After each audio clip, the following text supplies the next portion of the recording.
বন্ধুরা সবাই কেমন আছেন? আশা করি সবাই অনেক অনেক ভালো আছেন। সবাইকে শুভেচ্ছা জানিয়ে শুরু করছি আরো একটি আকর্ষণীয় ব্লগ ভিডিও। আশা করি আপনাদের ভালো লাগবে। তাই ভিডিওর পুরোটা সময় সঙ্গে থাকবেন এবং উপভোগ করবেন আজকের ভিডিওটি। বন্ধুরা আজ আমরা যাচ্ছি বিশ্বের অন্যতম একটি পর্যটন দেশ নেপাল এবং দেখানোর চেষ্টা করব নেপালের একটি অন্যতম ঐতিহাসিক স্থান। আমরা সবাই কম বেশি নেপাল সম্পর্কে জানি। নেপাল হচ্ছে দক্ষিণ এশিয়ার একটি স্থলবেষ্টিত দেশ। এটি হিমালয় পর্বতমালায় অবস্থিত, তাই অনেকে নেপালকে হিমালয় কন্যা নামেও চিনে থাকে। যার উত্তরে চীন ও দক্ষিণে ভারত দ্বারা বেষ্টিত। নেপালের উত্তরে চীনের তিব্বত স্বায়ত্তশাসিত অঞ্চল এবং পূর্ব দক্ষিণে ও পশ্চিমে ভারত অবস্থিত। নেপালের রাজধানী ও বৃহত্তম শহর কাঠমান্ডু। দেশটি বিশ্বের সর্বোচ্চ 10টি পর্বতশৃঙ্গ ধারণ করে। নেপালের সংস্কৃতি, ইতিহাস এবং প্রাকৃতিক সৌন্দর্যের জন্য একটি জনপ্রিয় পর্যটন গন্তব্য। নেপালের নামকরণ নে এবং পাল থেকে এসেছে, যার অর্থ যথাক্রমে পবিত্র এবং গুহা। তো আমরা অবস্থান করেছি নেপালের রাজধানী কাঠমান্ডু থামেল শহরে এবং এখান থেকে আপনাদের নিয়ে যাব নেপালের বিখ্যাত মানকি টেম্পল বা বানর মন্দিরে। নাম শুনে হয়তোবা অনেকে অবাক হয়েছেন, কিন্তু মজার বিষয় হলো তার পেছনে রয়েছে এক আকর্ষণীয় সাংস্কৃতিক এবং প্রকায়িত এক ইতিহাস। যে স্থানটি ইতিমধ্যে ইউনেস্কো বিশ্বে ঐতিহ্যবাহী স্থান হিসেবে জায়গা করে নিয়েছে। তো আর দেরি না করে চলেন ঘুরে আসি ঐতিহ্যবাহী স্থান মানকি টেম্পলে। বন্ধুরা, মানকি টেম্পলের কাছে এসে দেখি সমতল ভূমি থেকে প্রায় 2500 ফিট উচ্চতায় সম্পন্ন একটি পাহাড়ের চূড়ায় এই মন্দিরটি অবস্থিত। এবং আমি এত উচ্চতা খাড়া সিঁড়ি দেখে রীতিমতো ভয় পেয়ে যাই, কিভাবে উপরে উঠব। কিন্তু পরক্ষণেই দেখি আমাদের চেয়ে আরো বয়োজ্যেষ্ঠ অনেক লোকেরা এই খাড়া সিঁড়ি বেয়ে উপরে উঠে। তাই একটু সাহস সঞ্চয় করে উঠতে থাকি উক্ত মন্দিরের উপরের দিকে। এবং ওঠার সময় চোখে পড়ে অনেক বানর এবং তাদের দুষ্টামি। তো বানরের দুষ্টামি কার ভালো না লাগে? সেক্ষেত্রে আমিও ব্যতিক্রম ছিলাম না, বানরের সাথে দুষ্টমিতে মশগুল ছিলাম কিছুটা সময়। বন্ধুরা এবার জানিয়ে দেই নেপালের মানকি টেম্পলের সংক্ষিপ্ত ইতিহাস। তো নেপাল বানর মন্দির একটি বিখ্যাত বৌদ্ধ মন্দির এবং পর্যটকদের জন্য একটি জনপ্রিয় স্থান। এটি কাঠমান্ডু উপত্যকার পশ্চিমে একটি পাহাড়ের উপর অবস্থিত। এই মন্দিরটি বানরদের আবাসস্থল হিসেবে পরিচিত এবং স্থানীয়ভাবে এই বানর মন্দির নামেও পরিচিত। ধারণা করা হয় যে প্রায় 2000 বছর আগে এই স্থানটিতে একটি স্বয়ংস্ত উদ্ভূত পদ্ম ফুল ছিল। কিংবদন্তি অনুসারে অষ্টম শতাব্দীর কাছাকাছি সময় এই স্থানে একটি বিশাল স্তূপ নির্মিত হয়েছিল।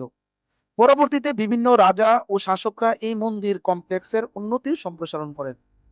স্বয়ন্তনাথ মন্দিরটি নেপালের একটি গুরুত্বপূর্ণ বৌদ্ধ তীর্থস্থান এবং একই সাথে এটি একটি ইউনেস্কো বিশ্ব ঐতিহ্যবাহী স্থান। এখানে একটি বিশাল স্তূপ রয়েছে, যার উপরে একটি স্বর্ণের চূড়া রয়েছে। স্তূপের চারপাশে অনেক ছোট মন্দির, মঠ এবং মূর্তি রয়েছে, যা দেখে আমি আবির্ভূত এবং বিস্মিত হই। এই মন্দির কমপ্লেক্সটিতে প্রচুর বানর বসবাস করে, যা পর্যটকদের জন্য একটি আকর্ষণীয় দৃশ্য এবং পর্যটকদের একটু আনন্দ বাড়িয়ে দেয়। এখান থেকে পুরো কাঠমান্ডু উপত্যকার সুন্দর দৃশ্য দেখা যায়।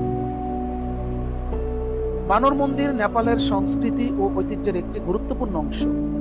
এটি শুধু একটি ধর্মীয় স্থান নয়, একই সাথে এটি একটি ঐতিহাসিক ও পর্যটন কেন্দ্র।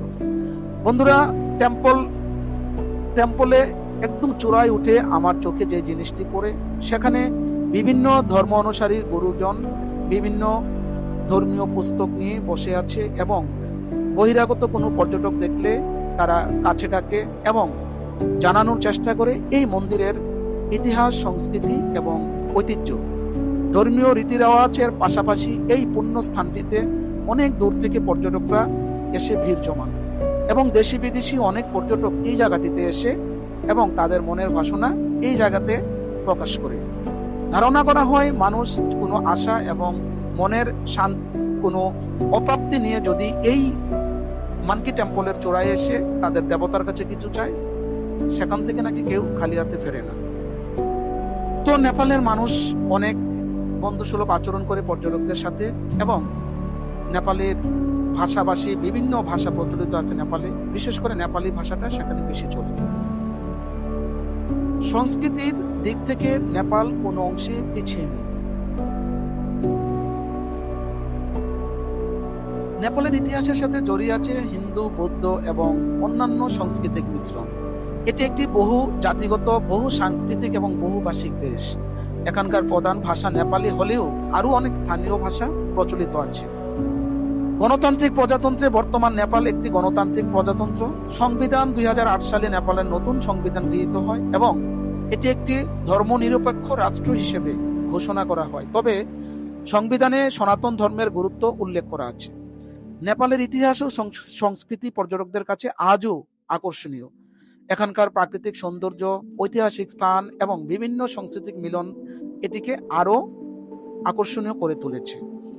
বন্ধুরা, জানিয়ে রাখি, নেপালের যেহেতু অনেক ঐতিহাসিক স্থান রয়েছে, তার মধ্যে এই মানকি টেম্পল একটি। এই মানকি টেম্পলে উপরে উঠে আমি আবির্ভূত হই এবং নিজেকে আত্মতৃপ্তিতে ভাসাই, কারণ এই মানকি টেম্পলের চূড়া থেকে কাঠমান্ডু শহরের সমস্ত সুন্দর দৃশ্যগুলি আমার চোখে পড়ে এবং একে একে পর্যবেক্ষণ করতে থাকি এই মন্দিরের ছোট ছোট মঠ, গির্জা এবং বিভিন্ন স্থাপনা। কি নিপুণ হাতের কারুকার্য দিয়ে তৈরি প্রত্যেকটি স্থাপনা এবং প্রত্যেকটি স্থাপনার সাথে ওতপ্রোতভাবে জড়িয়ে আছে সেখানকার ইতিহাস এবং সংস্কৃতি।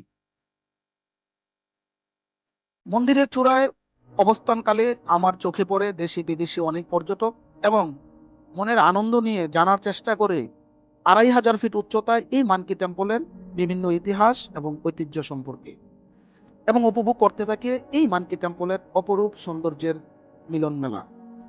তো আমরাও ব্যতিক্রমী ছিলাম না। আমি ব্যক্তিগতভাবে আবেগে আপ্লুত হই। এই 2500 ফিট উচ্চতায় উঠে যখন মানুষের তীর্থস্থানে এসে দেখি যে মানুষ এত কষ্ট করে সিঁড়ি বেয়ে তাদের ধর্মের জন্য উপরে উঠে এবং তাদের দেবতার কাছে কিছু চায়। প্রত্যেক ধর্মের মানুষ তাদের ধর্মকে কতটা ভালোবাসে, কত শ্রদ্ধা এবং সম্মান করে, তা এই মন্দিরে না আসলে আমি কখনোই বুঝতাম না বা বোঝানো যেত না আপনাদেরকে। তো অনেক সৌন্দর্য, দৃষ্টিনন্দন স্থাপনা, সুন্দর দৃশ্য দেখে মানকি টেম্পলের সংক্ষিপ্ত ইতিহাস আজকে আপনাদেরকে জানানোর চেষ্টা করলাম। তো আশা করি এই ভিডিওটি আপনাদের অনেক ভালো লেগেছে এবং আমি এই সংক্ষিপ্ত জ্ঞানে আপনাদেরকে এই মন্দিরের বাহিরের এবং ভিতরের দৃশ্যপট, তার পেছনের ইতিহাস, গল্প, অজানা কথা আপনাদেরকে জানালাম। আমি সজল মাহমুদ, আজকে এই পর্যন্তই। তো যেখান থেকে আমার এই ভিডিওটি দেখছেন, সবাই লাইক, কমেন্ট এবং শেয়ার করে আমার পাশে থাকবেন এবং পরবর্তী একটি ভিডিওর জন্য অপেক্ষা করবেন। দোয়া করবেন যেন আরো অনেক নতুন একটি ভিডিও নিয়ে, আকর্ষণীয় ভিডিও নিয়ে আপনাদের মাঝে হাজির হতে পারি। সে পর্যন্ত ভালো থাকবেন। আল্লাহ হাফেজ।